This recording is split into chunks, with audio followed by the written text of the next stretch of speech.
अगली खबर की ओर बढ़ेंगे। भाजपुर में आयोजित तहसील दिवस में मंगलवार को एसडीएम पंकज उपाध्याय ने लोगों की जन समस्याएं सुनी। श्री राम भवन धर्मशाला सभागार में आयोजित इस कार्यक्रम में एसडीएम ने कहा कि आमजन की समस्याओं का जल्द से जल्द समाधान करना सरकार की सर्वोच्च प्राथमिकता है। उन्होंने अधिकारियों को तहसील दिवस में आई सभी शिकायतों को समय पर निस्तारित कर मुख्यमंत्री जन समर्पण पोर्टल पर अपलोड करने के निर्देश दिए। आपको बता दें कि कुल 227 शिकायतें दर्ज की गई, जिनमें से 52 का मौके पर ही समाधान किया गया। ये शिकायतें विभिन्न प्रमाण पत्र, सड़क, बिजली, पानी, राशन कार्ड, सिंचाई, पेंशन और चकबंदी जैसे संबंधित मुद्दों से जुड़ी हुई थी। तहसील भाजपुर अभी चल रहा है, जिसमें 150 से अधिक समस्याएं आई हुई हैं।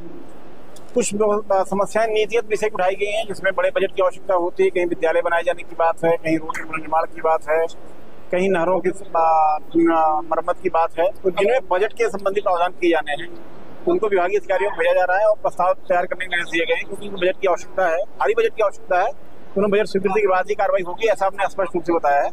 दूसरा, कहीं कहीं पर विभागीय समन्वय के अभाव में जो काम नहीं हो पा रहे हैं, अथवा जो तात्कालिक प्रकृति के काम है और कम बजट में हो सकते हैं, जैसे नहरों की सफाई, पुलों की सफाई, नालियों की सफाई, सड़कों में गड्ढों का भरान किया जाना।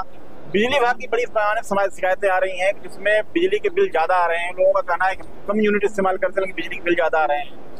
पोलों की आवश्यकता है, कहीं कहीं स्ट्रीट लाइट की आवश्यकता है, कहीं तार लटकने की शिकायतें हैं। तो ये तात्कालिक प्रकृति की समस्याएं हैं, जिनको हमने 1 हफ्ते के अंदर समाधान करने के लिए विभागीय अधिकारियों को स्पष्ट रूप से कहा है। और ये भी कहा है कि जो विभागीय सेवाएं दी जा रही हैं लोगों को, उन सेवाओं की गुणवत्ता को लगातार विभागीय अधिकारी निरीक्षण करते रहे और सुधार करते रहे। यह इसका बात का इंतजार न किया जाए कि तहसील में समस्याएं आएंगी, उसके बाद समाधान किया जाए। इसी प्रकार से जल जीवन मिशन में भी कुछ शिकायतें प्राप्त हो रही हैं, जिसमें पाइपलाइन बिछाने के बावजूद सड़कों का पुनर्निर्माण न करना, कहीं कहीं लीकेज की शिकायतें आ रही हैं, कहीं कहीं पानी टंकियां बन गई लेकिन उनका हैंडओवर नहीं हुआ है, इसका उपयोग नहीं हो पा रहा है।